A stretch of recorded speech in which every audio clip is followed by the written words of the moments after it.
दोस्तों, मैं एसआई सुमित कुमार आप सबका स्वागत करता हूं आपके अपने YouTube channel only study zone पर।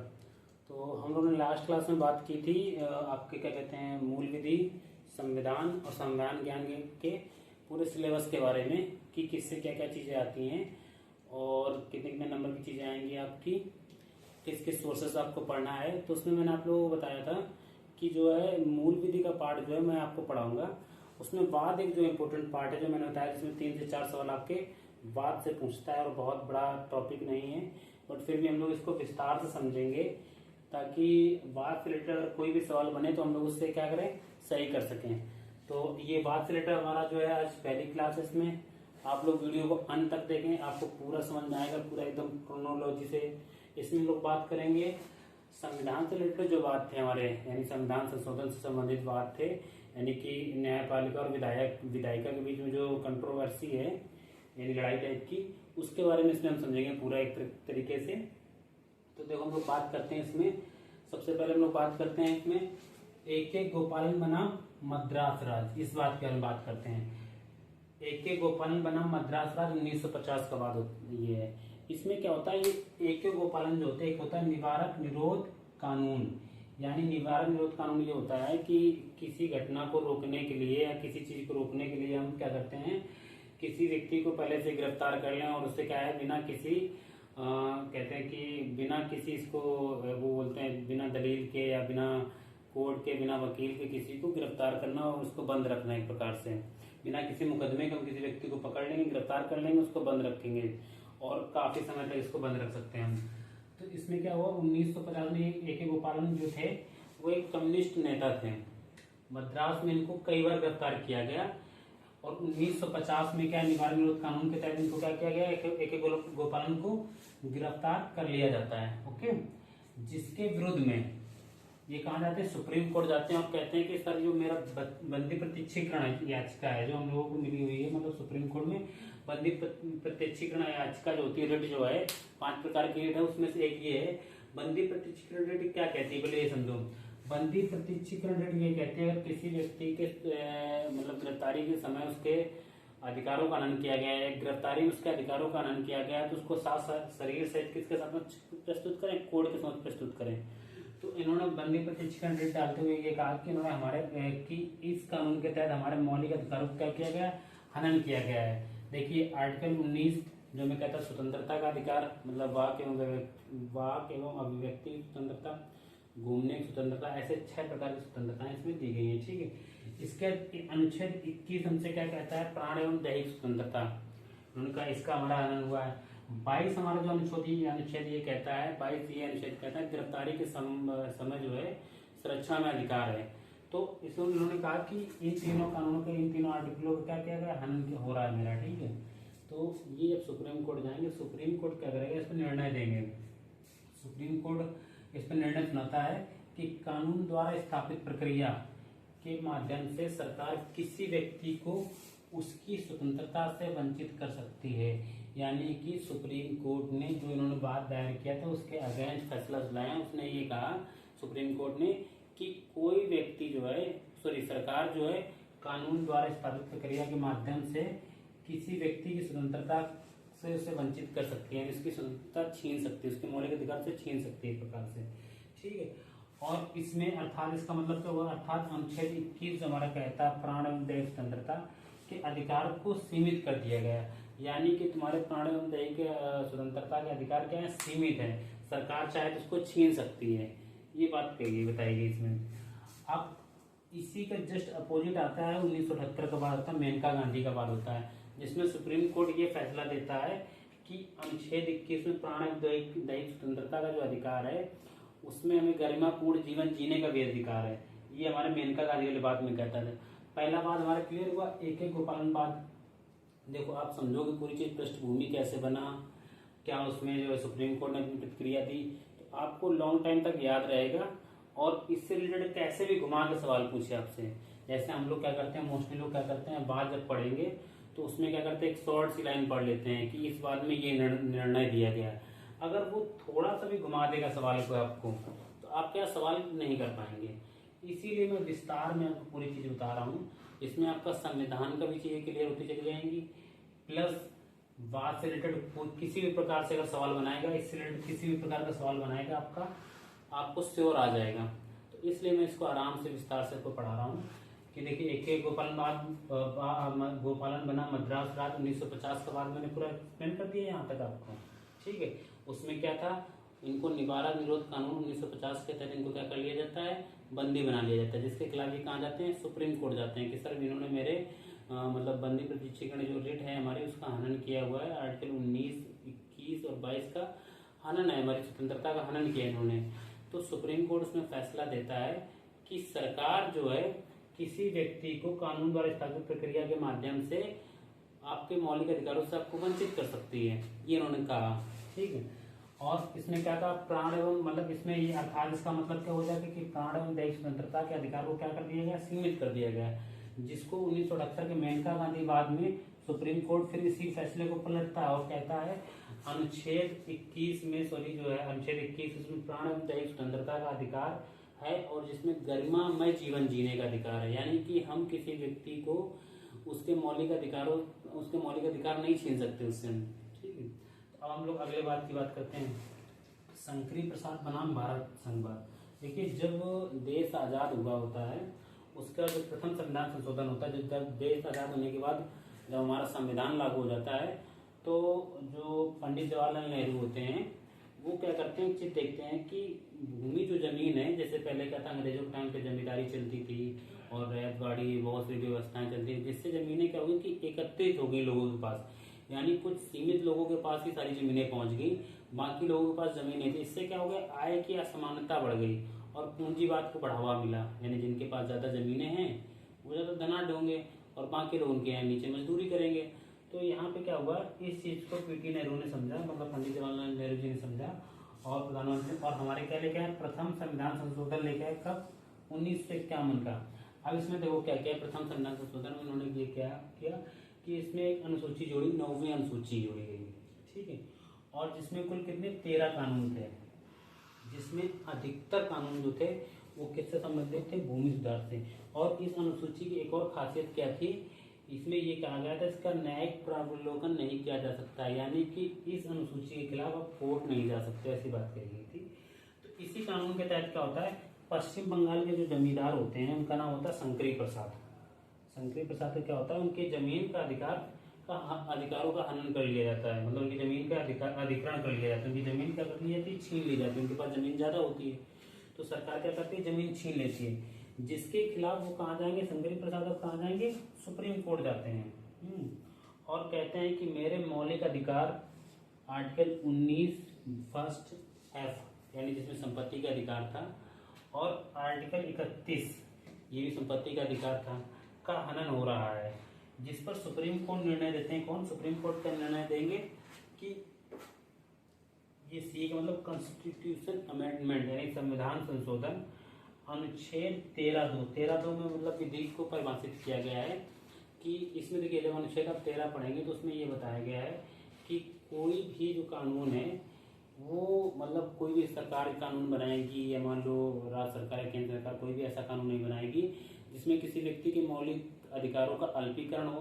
यानी उनके अधिकार कम किए जा रहे हों या उनको क्या कहते हैं खत्म करने के किया जा रहा हो, ऐसा कोई भी कानून कौन नहीं बनाएगी, सरकार नहीं बनाएगी, ठीक है।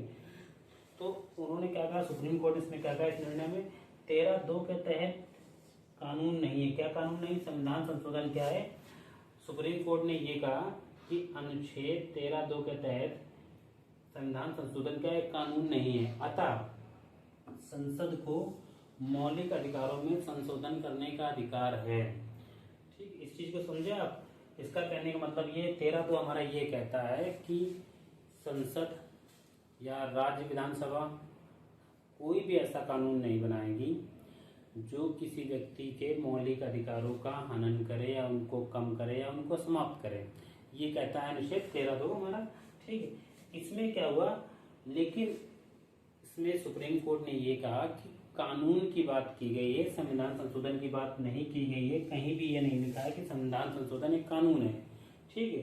तो इन्होंने सुप्रीम कोर्ट ने ये निर्णय दिया कि कानून नहीं बना सकती है लेकिन संविधान संशोधन कर सकती है सरकार, और संविधान संशोधन करके हमारे मौलिक अधिकारों का हनन कर सकती है, ये बात कही है किसने, हमारा शंकरी प्रसाद बना भारत संघ। अब देखिए इसी के बाद का जस्ट अपोजिट वाद निर्णय किसने आएगा, 1967 का गोलकनाथ वाद है, आप पढ़ेंगे आईसी गोलकनाथ वाद 1967 में। इसमें सुप्रीम कोर्ट फैसले को पलट देती है और पलट के क्या कहती है कि संसद अब संसद कोई भी ऐसा संविधान संशोधन नहीं करेगी जिससे किसी व्यक्ति के मौलिक अधिकारों का हनन हो। ओके, इसके बाद हम लोग बात करेंगे बेरूबाड़ी केस की, बात करते हैं आगे हम लोग। बेरूबाड़ी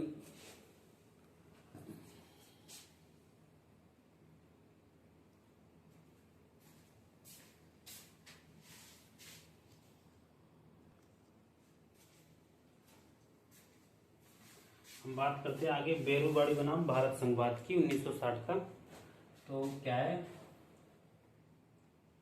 तीसरा जो वाद है हमारा वो है बेरूबाड़ी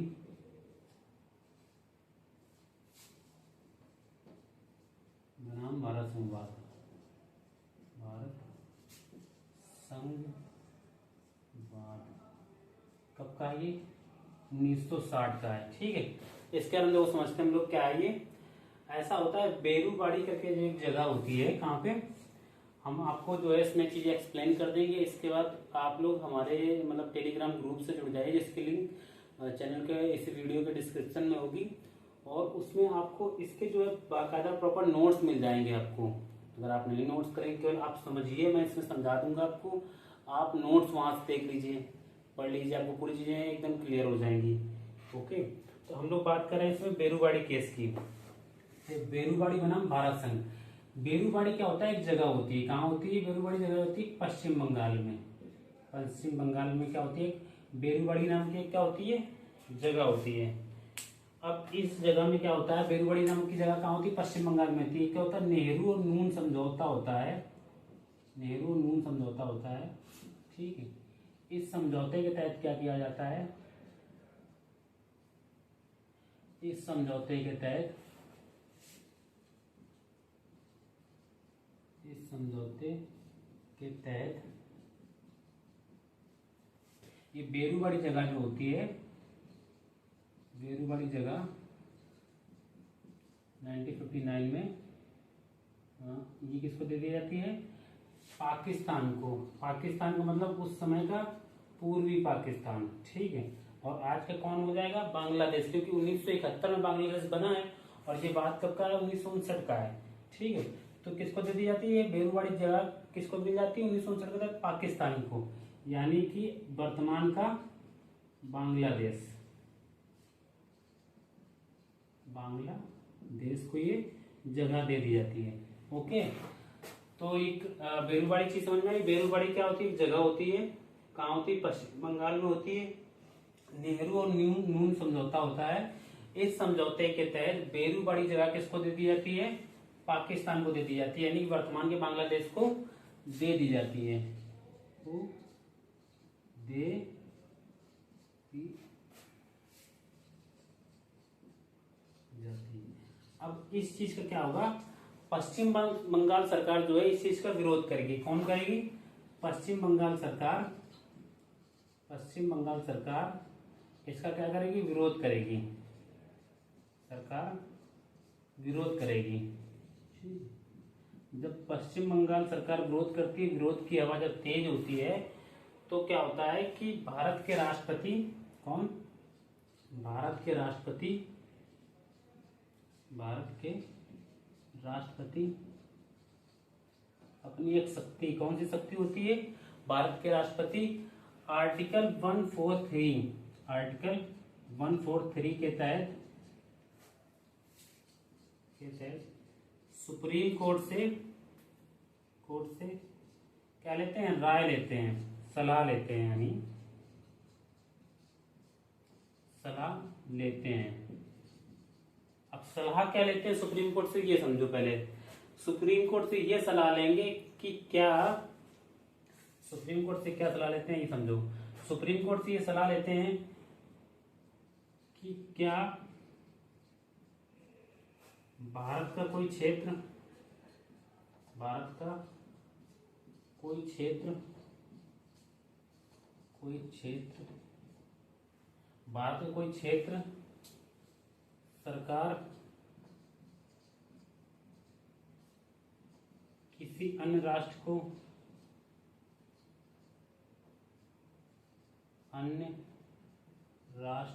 को दे सकते, बिना संविधान संशोधन किए दे सकती है क्या? बिना संविधान संशोधन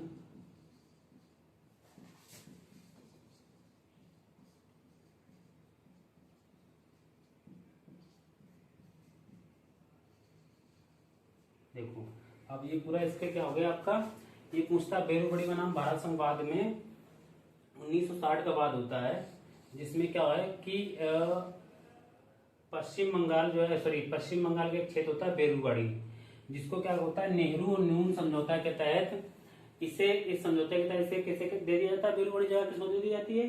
पाकिस्तान को, यानी पूर्वी पाकिस्तान को, आज के वर्तमान के बांग्लादेश को दे दी जाती है। पश्चिम बंगाल सरकार इसका विरोध करती है। जब विरोध ज्यादा बढ़ता है तो भारत के राष्ट्रपति आर्टिकल 143 के तहत सुप्रीम कोर्ट से राय लेते हैं कि क्या भारत का कोई क्षेत्र सरकार किसी अन्य राष्ट्र को बिना संविधान संशोधन किए दे सकती है क्या?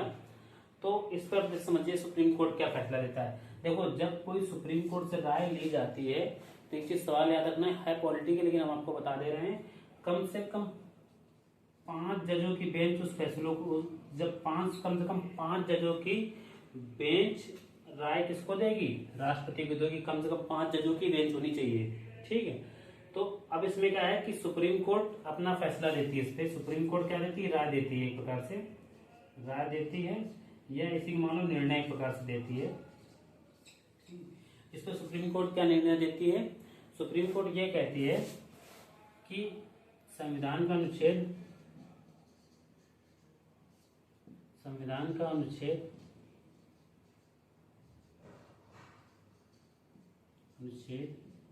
3 जो है, संविधान का अनुच्छेद 3 जो है, 3 जब आप लोग पढ़ेंगे संविधान का अनुच्छेद, तो उसमें क्या दिया गया है? उसमें ये दिया गया है, मतलब संसद किसी राज्य के नाम में परिवर्तन कर सकती है, सीमा में परिवर्तन कर सकती है, ठीक है। मतलब वो राज्य में, सीमा में, राज्य के क्षेत्र में परिवर्तन कर सकती है। एक राज्य के क्षेत्र को दूसरे राज्य को दे सकती है, दूसरे राज्य के क्षेत्र को तीसरे को दे सकती है, या उनको काट के एक नया राज्य बना सकती है, ठीक है। तो ये चीज किसमें? अनुच्छेद 3 में है। और ये सब प्रक्रिया जो होती है अनुच्छेद 3 के तहत, राज्य का निर्माण, नाम व सीमा में परिवर्तन, नाम व सीमा में परिवर्तन कर सकते हैं, परिवर्तन कर सकती है। और ये चीज क्या होगा? और ये संविधान संशोधन नहीं माना जाएगा, ठीक है। संविधान संशोधन नहीं माना जाएगा,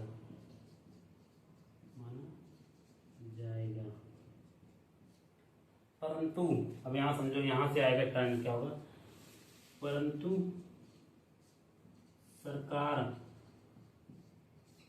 भारत के किसी क्षेत्र को, भारत के किसी क्षेत्र को अन्य देश को देता है, तो किसको?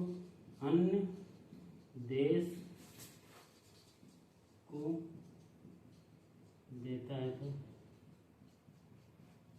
उसके लिए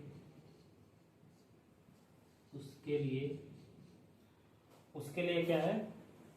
अब देखिए आगे बता दे रहा हूं मैं, इसमें यहां से आप लोग को समझा दी है। उसके लिए संविधान संशोधन, यही बता दे रहा हूं, संविधान संशोधन आवश्यक है।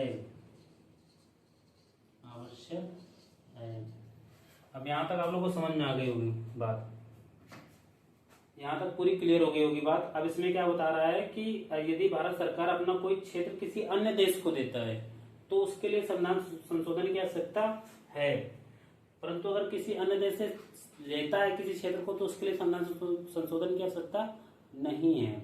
इसके अलावा अपने राज्य के नाम में परिवर्तन करता है, नए राज्य का निर्माण करता है या उसके भौगोलिक सीमा में परिवर्तन करता है, उसके लिए संविधान संशोधन की आवश्यकता नहीं है। सिर्फ एक कंडीशन के लिए, अगर कोई राज्य का, कोई देश का अपना कोई हिस्सा किसी अन्य देश को दे रहे हो तो क्या करना पड़ेगा, संविधान संशोधन की आवश्यकता है उसके लिए। और एक और चीज, वो भी किससे विशेष बहुमत से हो संविधान संशोधन, किससे हो, विशेष बहुमत से, ठीक है, बहुमत से। ओके, यहाँ तक बात समझ में आ गई। विशेष बहुमत से वो भी क्या हो, संविधान संशोधन हो। अब इसी को आगे ये वाला पूरे समझा दिया था यहाँ तक, इसी में आगे हम बताते हैं इसी केस में और चीजें कुछ।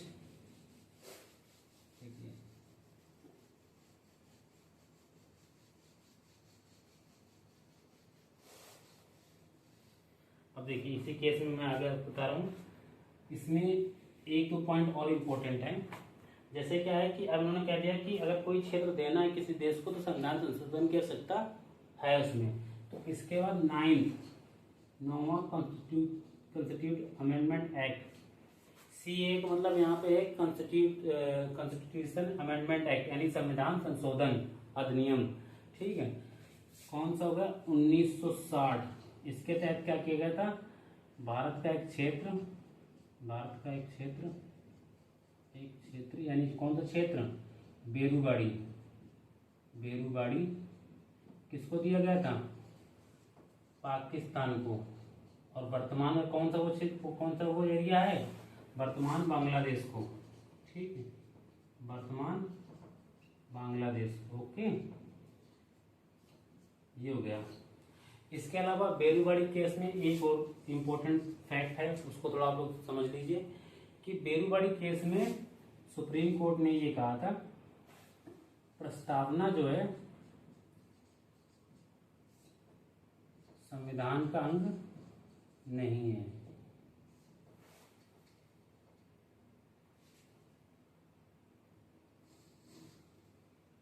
प्रस्तावना संविधान का अंग नहीं है।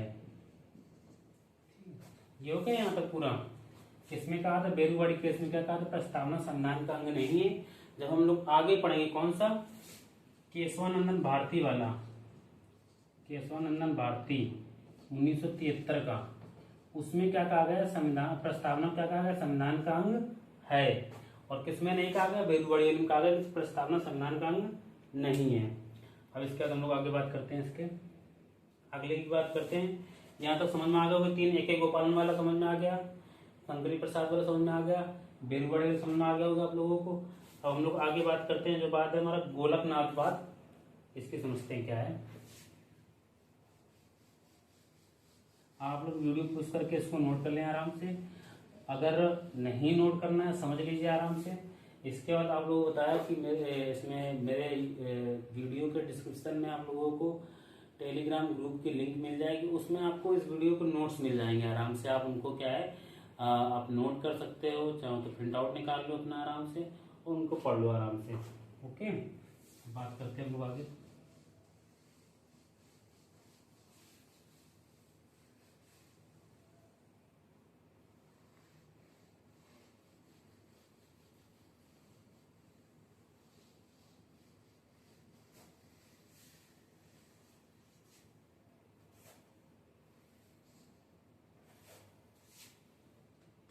आगे हम लोग बात करते हैं अगले उसकी।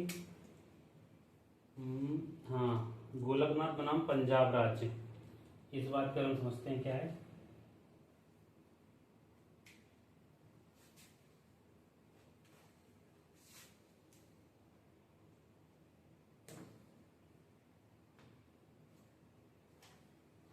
चौथा वाद जो है हमारा गोलकनाथ बनाम पंजाब राज्य।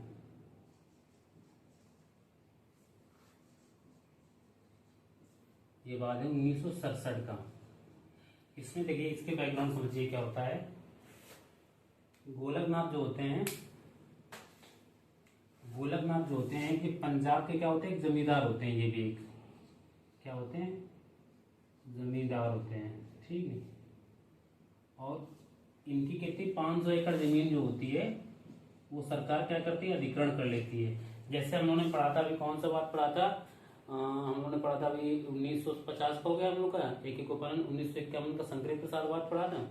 उसमें भी क्या होता है, वो वहाँ के बंगाल के, पश्चिम बंगाल के क्या होता है, जमींदार होते हैं, उनकी जमीन हड़प ली जाती है। ऐसे इनकी जमीन किसकी, गोलकनाथ की जमीन कब हड़प ली जाती है, उन पर 500 एकड़ कब हड़प ली जाती है, 1967 में। तो अब ये भी सुप्रीम कोर्ट जाएंगे और ये भी वही बात कहेंगे कि साहब जो है हमारे मौलिक अधिकारों का हनन हो रहा है, हमारी जमीन कब्जा कर ली, ठीक छीन ली गई हमसे। और किन किन अधिकारों की बात करेंगे, ये वही 19 फर्स्ट F, ठीक है, यानी संपत्ति का अधिकार। 31 की बात करेंगे, अनुच्छेद संपत्ति का अधिकार का हमारा हनन हो रहा है, ठीक है। अब इसके बाद इस पर क्या होगा, सुप्रीम कोर्ट इस पर क्या सुनाएगी, अपना फैसला सुनाएगी। और इसमें मैंने आपको बताया था, जब संकरित प्रसाद का वाद बताया तो उसी समय मैंने बताया था सुप्रीम कोर्ट इसमें क्या फैसला सुनाएगी। देखो मैंने बता दिया, ये चीज पृष्ठभूमि समझ में आ गई कि ये गोलकनाथ कहाँ के थे, पंजाब के थे, इनकी जमीन हड़प ली गई थी, जिसके खिलाफ ये सुप्रीम कोर्ट जाते हैं। अब सुप्रीम कोर्ट इसमें क्या निर्णय देगा, इसको सुनो। सुप्रीम कोर्ट जो इसमें निर्णय देगा, सुप्रीम कोर्ट इसमें ये कहता है कि संसद किसी व्यक्ति के मौलिक अधिकारों का हनन नहीं कर सकती, यानी कि मौलिक अधिकार नहीं छीन सकती है, ठीक है। मौलिक अधिकारों का हनन नहीं कर सकती है, नहीं कर सकती है। ऐसा कोई भी संशोधन नहीं लाएगी जिससे क्या है, किसी के मौलिक अधिकार का अल्पीकरण हो या उसके छीने जाए या समाप्त किए जाए। मैंने संकरित प्रसाद बात बताया था, जस्ट उसका अपोजिट ये निर्णय है कि नहीं है 1951 का।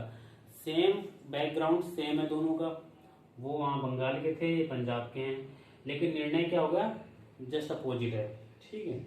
अब इसके बाद क्या होगा,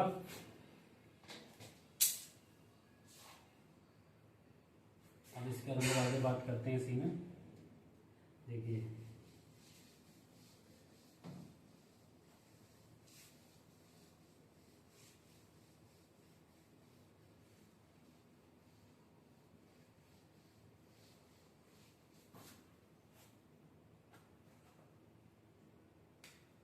अब इसमें एक और निर्णय में एक और चीज इंपॉर्टेंट फैक्ट है। इसमें क्या है, मूल अधिकारों को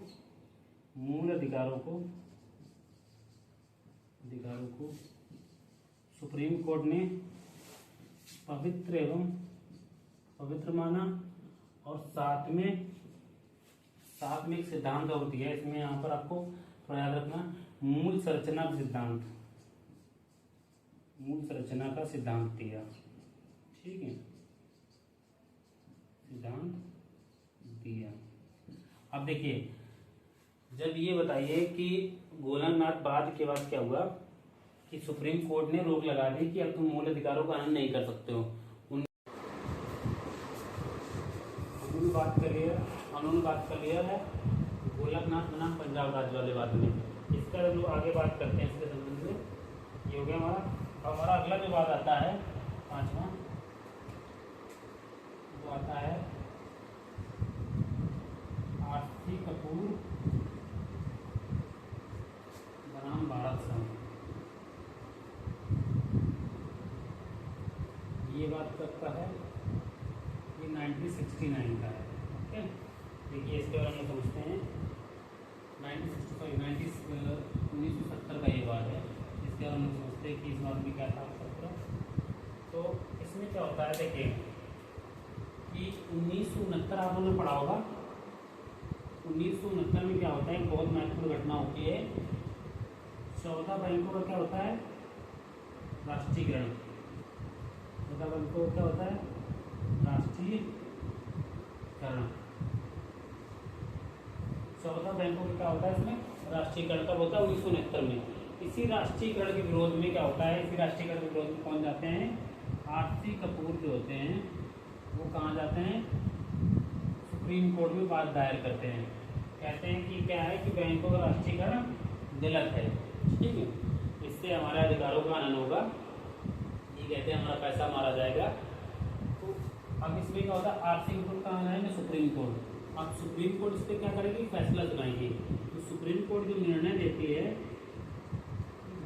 सुप्रीम कोर्ट क्या करती है, निर्णय क्या देती है, इन बैंकों के राष्ट्रीयकरण को क्या कर देती है, बैंकों के राष्ट्रीयकरण को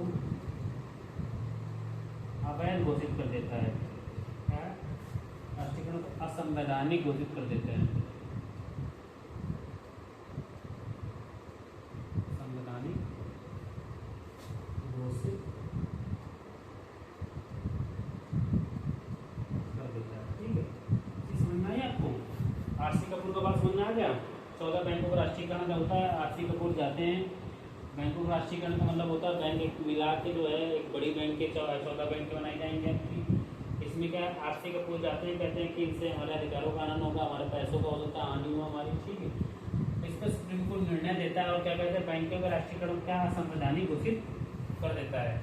यहाँ तक चीज समझ में आ गई। अब इसके बाद क्या होगा, देखो अब ये दो घटनाएं लगातार होगी, एक गोलकनाथ बात और एक ये बात, दोनों में क्या होगा, विधायिका को मुंह की खानी पड़ी, यानी कि दोनों निर्णय क्या कर दिए, निरस्त कर दिए। गोलकनाथ बाग में भी ये कह दिया कि जो है विधायिका क्या कर सकती है, किसी के मौलिक अधिकारों का हनन नहीं कर सकती है। और आरसी कपूर वाले बात में भी क्या कर दिया, इसने सुप्रीम कोर्ट ने क्या कह दिया कि ये जो बैंकों का हुआ है हमारा विलय हुआ जो या राष्ट्रीयकरण हुआ, ये असंवैधानिक है। अब इसके बाद क्या होगा, सरकार क्या करेगी, अब संशोधन करेगी। हम लोग देखो जब हम लोग बात करते हैं सुप्रीम कोर्ट को, जब लोग पढ़ेंगे पॉलिटी, तो उसमें सुप्रीम कोर्ट को जो हमारा संविधान है उसकी व्याख्या की अंतिम और एवं मतलब जो है उसका जो मूल वर्ग है, मतलब सुप्रीम कोर्ट संविधान की व्याख्या करने का अधिकार किसको, सुप्रीम कोर्ट को दिया गया है। अगर कोई कानून है, जटिल है या जैसा भी है, कोई कानून की वैधता संवैधानिक है कि नहीं है, उसका निर्धारण कौन करेगा, सुप्रीम कोर्ट कर रहा है। ठीक है, तो ये अधिकार जैसे क्या कर देता है, असंवैधानिक कर देता है। अब क्या होगा, यहाँ विधायिका इसको क्या समझेगी, अपना अपमान, और क्या करेगी, संविधान संशोधन करेगी। कौन कौन संविधान संशोधन जरा समझना, दो संविधान संशोधन हो गए यहाँ पे, कौन कौन, एक होगा 24वां कॉन्स्टिट्यूशन अमेंडमेंट एक्ट, 24वां संविधान संशोधन। इसमें क्या करेगी, इसमें देखिए पहला तो क्या करेगी, पहला ये सिस्टम करेगी कि इसमें ये पहला है कि संसद संविधान के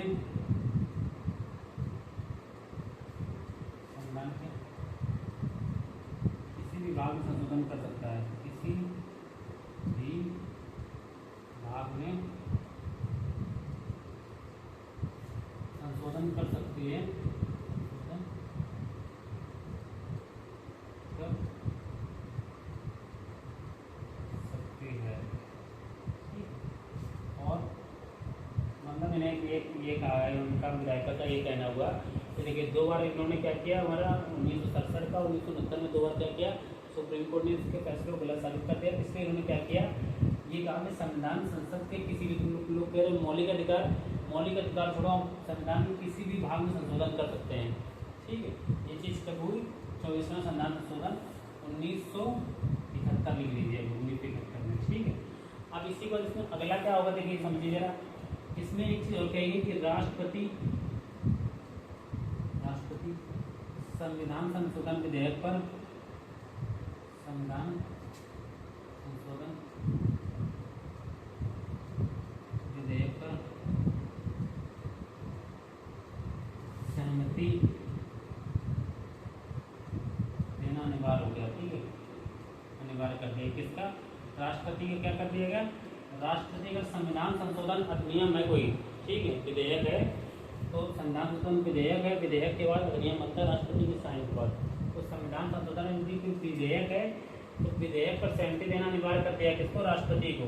ठीक है, तो दो प्रावधान किसमें किए गए, 24वें संविधान संशोधन। अब 25वां संविधान संशोधन समझ लो, 25वां संविधान संशोधन अधिनियम 1971 में ये दिया है। इसमें क्या किया गया, इसमें ये कहा गया कि सरकार बीपीएसपी यानी कि हमारे जो नीति निर्देशक तत्व हैं इनको लागू करने के लिए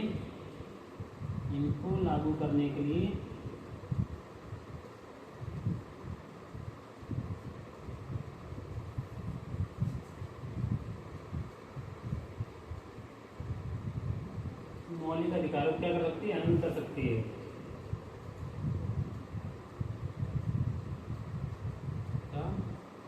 हनन कर सकती है और सुप्रीम कोर्ट को, या कह सकते हो सुप्रीम कोर्ट को इसकी न्यायिक समीक्षा का अधिकार नहीं होगा। न्यायिक समीक्षा का अधिकार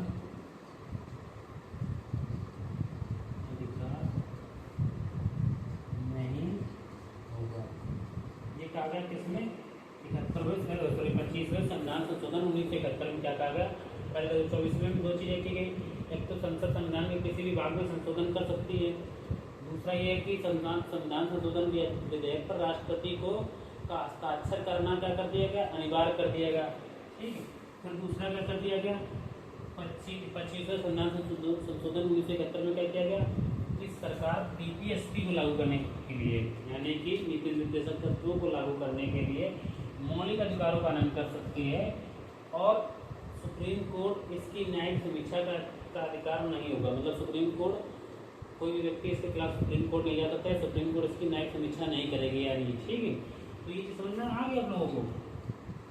तो ये दो काम किसमें हुए, उन दोनों बात के बाद विधायिका ने अपनी एक प्रकार से प्रतिक्रिया दी। अब देखिए, तो विधायिका ने प्रतिक्रिया दे दी है तो भाई सुप्रीम कोर्ट के पीछे हटेगा। अब सुप्रीम कोर्ट इंतजार करेगा, किस चीज़ का इंतजार करेगा, कोई व्यक्ति हमारे यहाँ आए अपनी शिकायत लेके तो अपनी खुन्नस निकालें। ठीक है, तो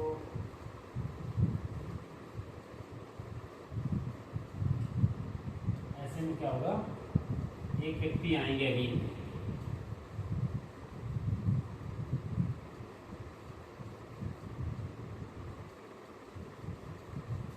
उनके बारे में पढ़ते हैं हम लोग।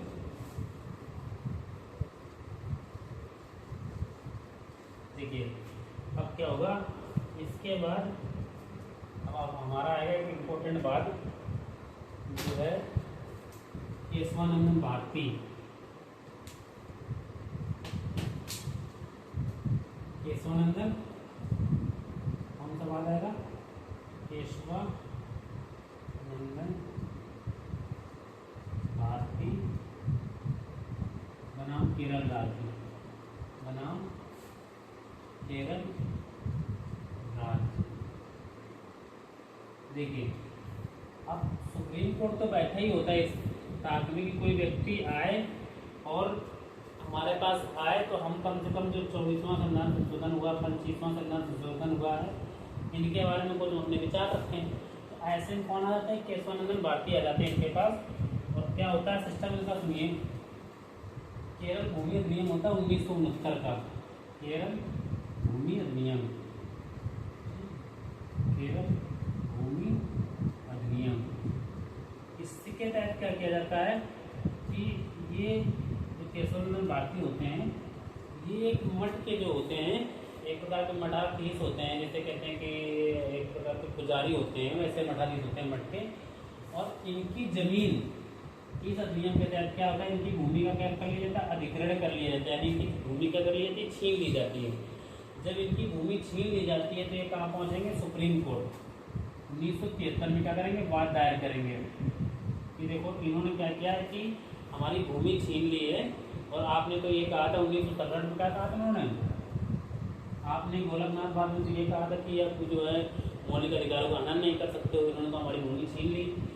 तो अब सुप्रीम कोर्ट क्या करेगा, इसमें फैसला देगा।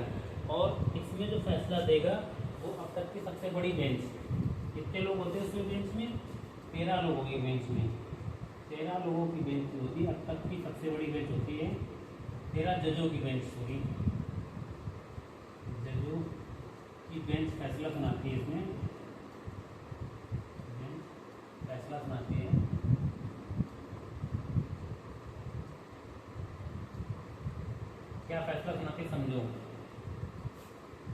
अभी हमारा कॉन्स्टिट्यूशन अमेंडमेंट एक्ट जो था 24वां 1971,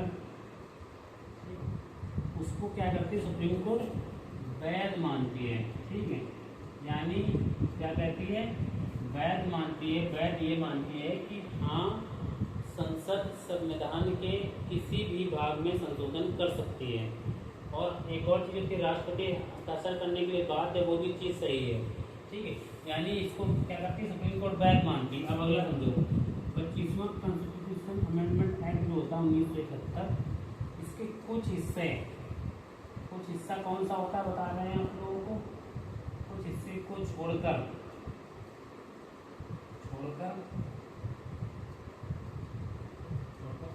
शेष क्या करता है सुप्रीम कोर्ट वैध मानता है, यानी कि सही है। और हिस्सा वो कौन सा होगा, क्या होता है ना, वो हिस्सा ये होता है न्यायिक प्रवलोकन नहीं कर सकते हो। सुप्रीम कोर्ट ने कहा कि हम संसद के किसी भी संशोधन का न्यायिक प्रवलोकन करने का अधिकार रखते हैं। यानी तुम कोई भी कानून लाओगे, हम उसका न्यायिक प्रवलोकन कर सकते हैं, हम देख सकते हैं कानून तुम सही लाए हो, गलत लाए हो, कहीं असंवैधानिक तो नहीं है, हम उसको क्या कर सकते हैं, खत्म कर सकते हैं। और एक चीज़ समझो, इसी में क्या किया गया, मैंने अभी बताया था, पिछले इसमें बताया था मैंने कि इसी में सुप्रीम कोर्ट ने प्रस्तावना को संविधान का क्या माना, भाग माना, संविधान का भाग माना। और क्या कहा, और कहा कि प्रस्तावना में भी संशोधन कर सकती है संसद। ठीक है, अब इसके बाद एक और चीज सुनो, इसने सब तो कह दिया सुप्रीम कोर्ट ने, लेकिन अभी जो लास्ट में एक बात कहेगी सुप्रीम कोर्ट ना, उससे क्या होगा, उससे ही सारी जो जितनी बातें कही है ना इसमें कि तुम पूरे उसमें संशोधन कर सकते हो, तुम प्रस्तावना में संशोधन कर सकते हो, तुम राष्ट्रपति के लिए भी कह सकते हो कि तुम बात दो सब कुछ करने के लिए। लेकिन अभी जो लाइन कहेगा सुप्रीम कोर्ट, उससे इन सब चीज़ों का क्या हो जाएगा, एक प्रकार से खंडन हो जाएगा, इन सब चीज़ों पर क्या हो जाएगा, एक प्रकार से कंट्रोल हो जाएगा। ठीक है, और यही चीज़ जो है जो इंदिरा गांधी सरकार होती है उसको पसंद नहीं आती है। और आगे चल के क्या होगा, इसमें जो गवर्नमेंट होती है उसमें तत्कालीन उसको ये चीज़ें पसंद नहीं आती है, और आगे चल के क्या होगा, और संशोधन होंगे इसी वजह से। अब देखिए इसके बाद जो होगा, इसमें एक और देता है, इसमें आता है मौलिक ढांचे का सिद्धांत।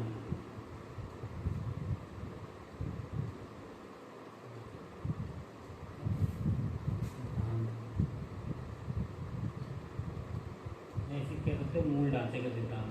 ठीक है, ये क्या चीज़ है ये समझो। इसमें सुप्रीम कोर्ट ने ये कहा कि भाई तुम सब संशोधन कर सकते हो, तुम प्रस्तावना में भी संशोधन कर सकते हो, तुम जो है मतलब मूल अधिकारों को भी संशोधन कर सकते हो, खत्म कर सकते हो, राष्ट्रपति को भी बाध्य कर सकते हो तुम संशोधन करने के लिए। तुम दो चीज़ें नहीं कर सकते, एक क्या है, न्यायिक प्रवलोकन की जो मेरी शक्ति है वो नहीं खत्म कर सकते हो, यानी कि मैं न्यायिक प्रवलोकन करूँगा सबका। दूसरा मौलिक ढांचा जो सिद्धांत है, यानी मूल ढांचा सिद्धांत है, यानी संविधान की जो मूल ढांचा है उसको नहीं खत्म कर सकते हो तुम। ठीक है, अब सुप्रीम कोर्ट ने एक चीज़ यहाँ पे क्या की, होशियारी ये दिखाई कि उसने ये नहीं बताया कि संविधान का मूल ढांचा होगा क्या। उसने कहा कि तुम मूल ढांचे को नहीं कर सकते हो खत्म। अब जैसे ही क्या होगा, आगे चल संशोधन आएंगे। अब सरकार कोई संशोधन लेके आती है, सुप्रीम कोर्ट क्या कहती है कि तुरंत भाई ये मूल ढांचे के खिलाफ इसको खत्म करो। ठीक है, इसीलिए क्या है, मौलिक ढांचे की परिभाषा को डिफाइन नहीं किया, लेकिन ये कह दिया कि आप मूल ढांचे के सिद्धांत को, यानी मूल ढांचा संविधान का जो मूल ढांचा है उसको नहीं खत्म कर सकते हो। उसमें बहुत सारी चीज़ें एड ऑन कर दी, मौलिक अधिकार मूल ढांचा है, DPS की मूल ढांचा है, तमाम चीज़ें मूल ढांचा है। सुप्रीम कोर्ट क्या है, ये करता है कि जो उसे लगता है कि संविधान के विरुद्ध में है या जो चीज़ गलत लगती है उसको मूल ढांचे में डाल देता है कि ये मूल ढांचे में है। ठीक है, तो आज भी इस चीज़ का फायदा उठा रही है सुप्रीम कोर्ट। वो ये कह देते हैं कि ये मूल ढांचे का सिद्धांत है, यानी इसमें संशोधन नहीं कर सकते हो। तो ये क्या किया, सुप्रीम कोर्ट ने होशियारी दिखा दी। यहाँ तक हमारा हो गया। अब इसके बाद हम लोग आगे जब पढ़ेंगे तो इसमें हम लोग राजनारायण को जो इसका जो बात है, इसके अलावा क्या है कि हम लोग इसमें और समझेंगे जो 42वां संविधान संशोधन 1976 आया है, उसके बारे में भी आगे पढ़ेंगे। और उसके आगे की जो बात है, इसके आगे की जो बात है, वीडियो लंबी हो जाएगी। आज हम लोगों ने 6 बातों की बात की और 6 बातों के साथ साथ हम लोगों ने इसमें संविधान संशोधनों को भी समझा, कैसे घटनाक्रम पूरा चला, हमने पूरे घटनाक्रम के साथ समझा पूरा एकदम। आपको क्या है कि जैसे कोई चीज़ पढ़ लेते हो और उसके पीछे का कारण नहीं पता होता तो वो चीज़ें हम जल्दी भूल जाते हैं। जब आपको पीछे का कारण भी पता होगा, आपको उससे रिलेटेड और भी चीज़ें पता होंगी, तो आपको चीज़ें लॉन्ग टाइम तक याद रहेंगी, समझे। आप जैसे मैंने ये वाला बताया, इसके बाद 24वां संशोधन बताया, 25वां बताया, ये आपको लॉन्ग टाइम तक अब याद रहेगा आराम से। तो आप लोग पढ़ने का चीज़ों को रिलेट करके जब पढ़ेंगे हम लोग तो आसानी होगी पढ़ने में और चीज़ें समझ में भी आएंगी। तो यहाँ पर ये पूरा क्लास खत्म होती है। आगे हम लोग और बात करेंगे, जैसे संविधान संशोधन जो है इससे रिलेटेड जो बात और भी हैं उनकी बात करेंगे। कुछ बात हैं वो अगली वीडियो में खत्म हो जाएगी। उसके बाद जो अन्य प्रकार के बाद उनकी बात कर लेंगे हम लोग। 3 से 4 क्लासेस में ये सारा बात का पोर्शन खत्म कर देंगे। और बात मैंने बताया था कितना इम्पोर्टेंट है आपके लिए। मान लीजिए 3 से 4 सवाल इससे आने ही आने हैं। आप 5-6 घंटे पढ़ के 3-4 सवाल सही कर सकते हैं। 5-6 घंटे पढ़ के आप लोग पूरा वीडियो देखिएगा। और हाँ, एक चीज़ की इसके नोट्स के लिए आप क्या कर सकते हैं, मैंने बताया था कि डिस्क्रिप्शन में आपको मेरा टेलीग्राम लिंक मिल जाएगा, टेलीग्राम ग्रुप का, उसमें आपको इसके नोट्स मिल जाएंगे। ठीक। और अगर वीडियो अच्छा लगा हो, आप लोगों को समझ में आया हो, तो आप लोग मेरे चैनल को सब्सक्राइब कर दीजिए। और जो भी अगर सुधार कुछ चाहते हैं आप लोग कि हाँ इसमें ये सुधार हो जाए या ये सुधार हो जाए, तो सुधार के लिए बताइए। मैं प्रयास करूँगा कि आपको और चीज़ें अच्छी प्रोवाइड करा सकूँ आपके एग्ज़ाम ओरिएंटेड। बाकी मैं जितनी पढ़ा रहा हूँ मूल रिलेटेड चीज़ें, ये मान लीजिए इतने विस्तार से, इतने अच्छे से बता रहा हूँ, इतने अच्छे से आपको नहीं मिलेंगी कहीं भी क्लासेस।